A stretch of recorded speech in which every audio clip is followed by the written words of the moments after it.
All right, so the TM out.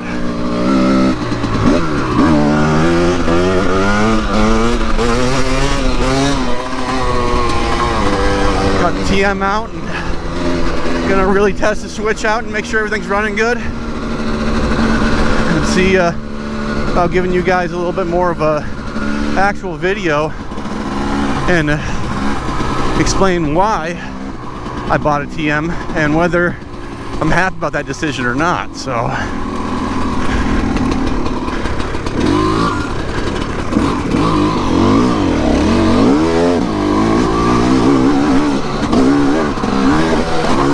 so one of the big reasons I bought a TM, I've always been a person that's kind of questioned everything and the status quo, and you know, everyone always says that KTM's the best, you know, and I always wondered, is that really the case? You know, KTMs are great bikes and stuff, but you know, they're always pushing the envelope, and they do have their issues here and there, and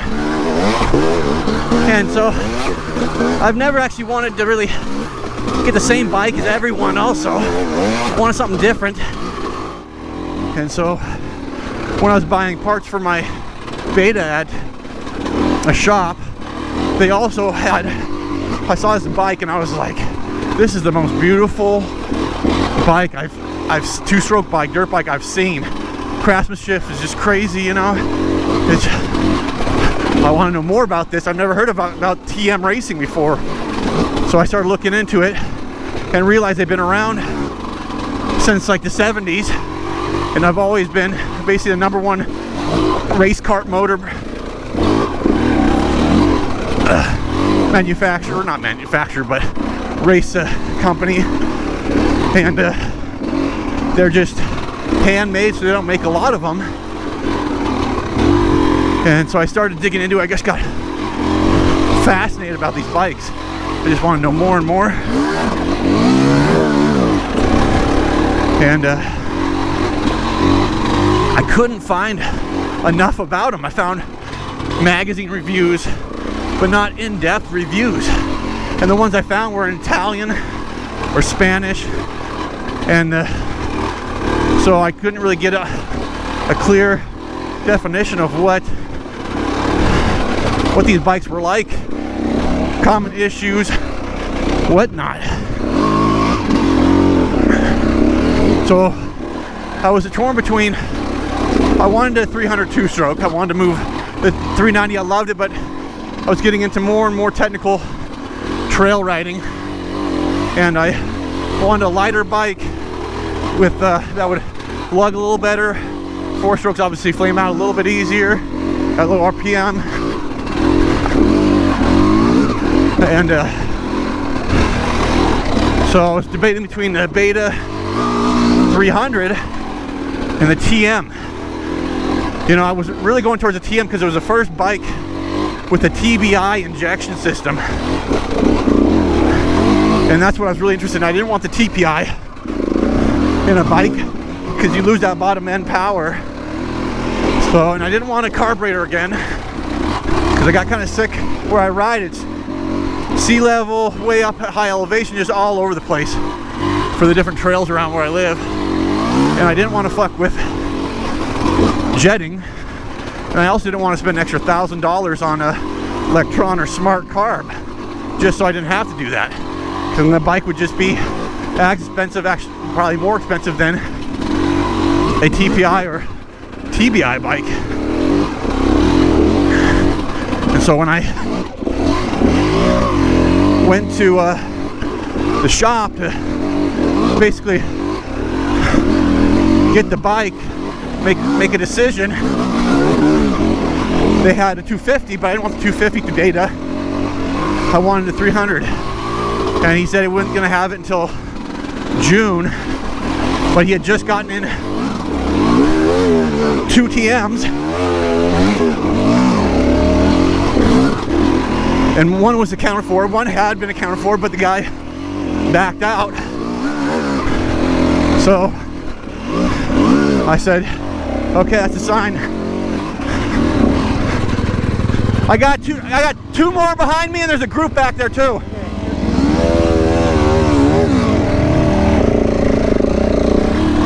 Whew. Marm pup. So I went to TM, and obviously I was pretty nervous getting a boutique bike that has basically no online parts. Well, no major online parts distribution. You had to go through a smaller distributor's website, and but right off the bat I was able to get basically all the aftermarket stuff I wanted for the bike. And so I was happy about that. But then 2 months in, 17 hours into the bike, I was luckily riding my house and I lost power. I turned the bike off and I went to turn it back on, and it just would turn over but would not start. So I started pulling everything out, checking for power, and realized that I didn't have power anywhere except for the starter. So checked the kill switch, make sure something was going on with that. No. So finally I just took it. I'm like, I'm not gonna mess this. A brand new bike, 1 year warranty with TM. I'm taking it to the dealer. Took it to the dealer.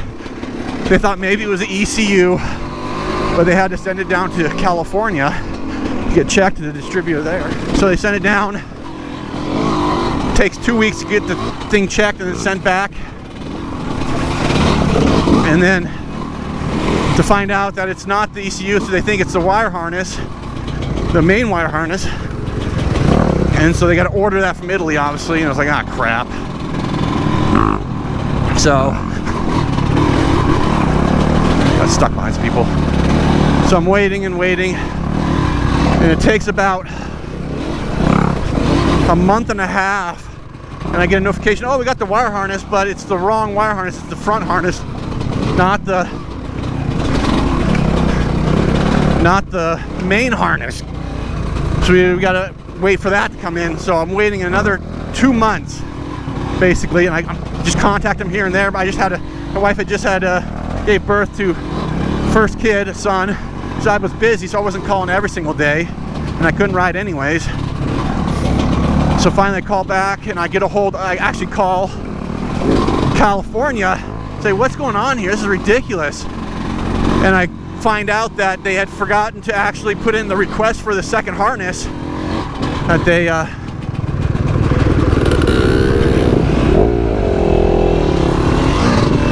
they had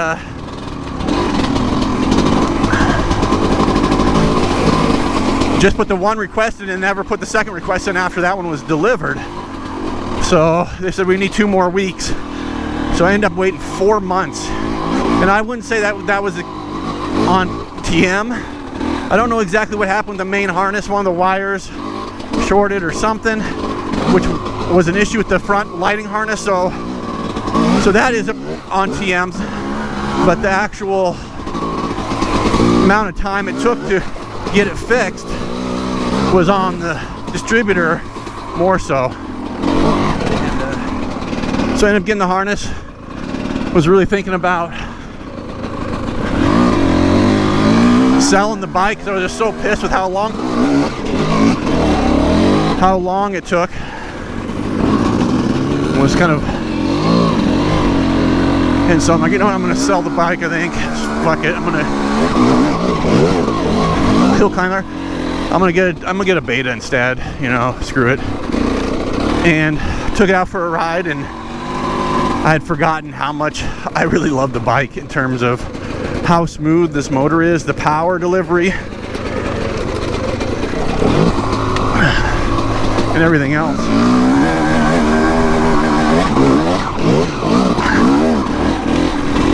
And so I think, you know what, I'll give it another chance. And I rode it again, and I just fell in love with it even more.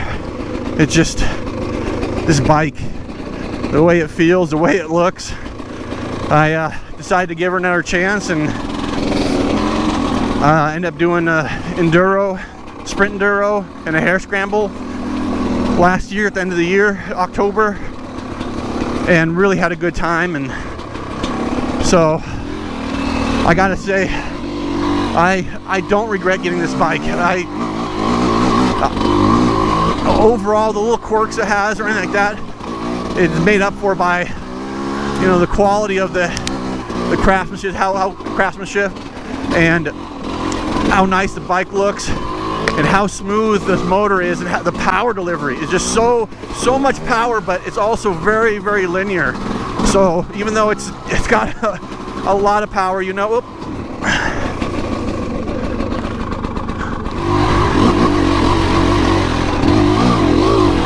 And you know, obviously, if you want the even more power, the low end and stuff, you can get the carb model. And I heard that's really ridiculous in terms of the low end power and everything else.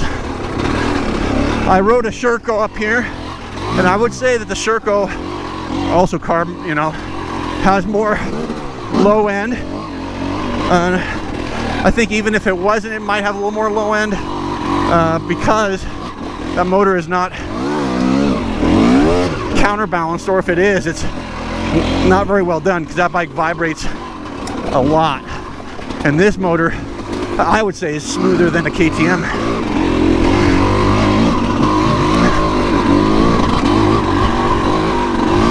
Which definitely helps prevent your hand from cramping up.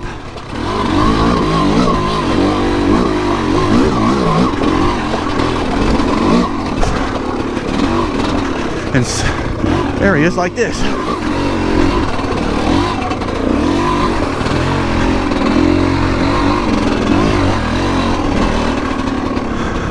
And so, you know, like I said, I was really fell in love with this bike. The one thing that I needed to fix, because a friend was pushing, was the suspension. This suspension stock is made for someone that's like 170 pounds, and I weigh 200 and some pounds, probably 210 with my gear on, 215 even.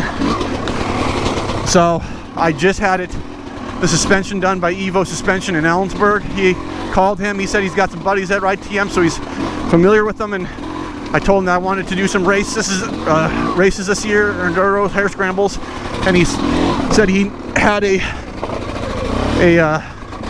valving that he would set me up with.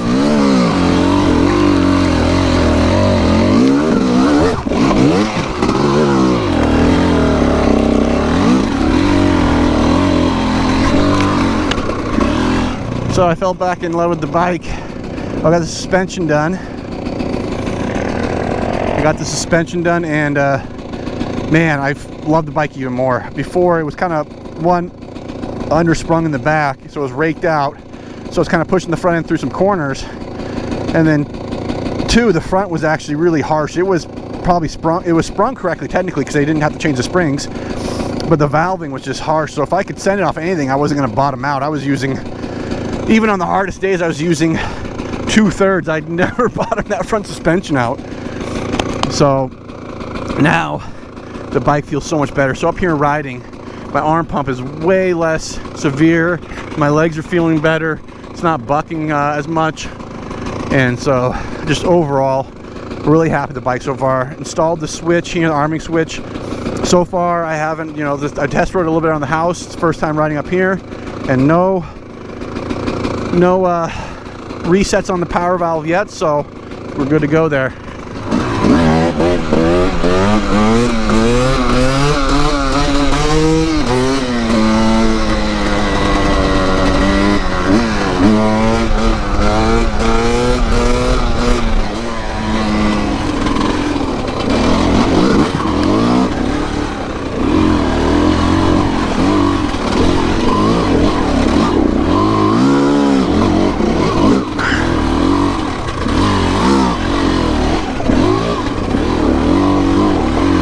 Trying to work on my balance and not on these hills and stuff, not having to pull so much on the handlebars. Better position, but you know, it's tricky.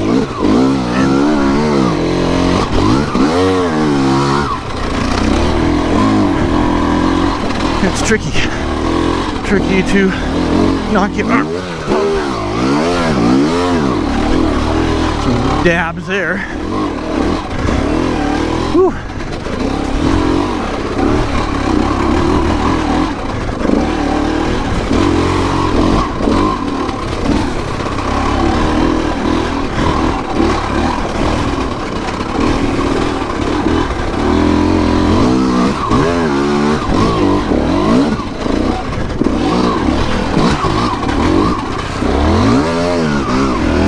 Right now I'm just riding in third gear here. Power map 1. And you can tell the low end here. It's just awesome. Very good low end. So like I said, I really love this bike. I have no major complaints. Arming switch, must do. Otherwise, you'll get a power valve reset every once in a while, which isn't a horrible thing, but you lose that low end for a bit while the computer resets, which can throw you off in a sticky situation where you're expecting that low end power to be there and you're trying to pop over something. It will hesitate, and then all of a sudden reset and bam, take off. So, if you're interested in a TM, I say do it. You know, parts, you know, I thought that was gonna be a big problem. I've been ordering parts. I ordered what did I order off? So this right here, for example, I ordered off of SM project in Italy. I got, let's see here, these from Italy, a bunch of other parts, and you know, the parts came within a couple of weeks, which is, you know, not much slower than any other places I buy from, so I can't really complain.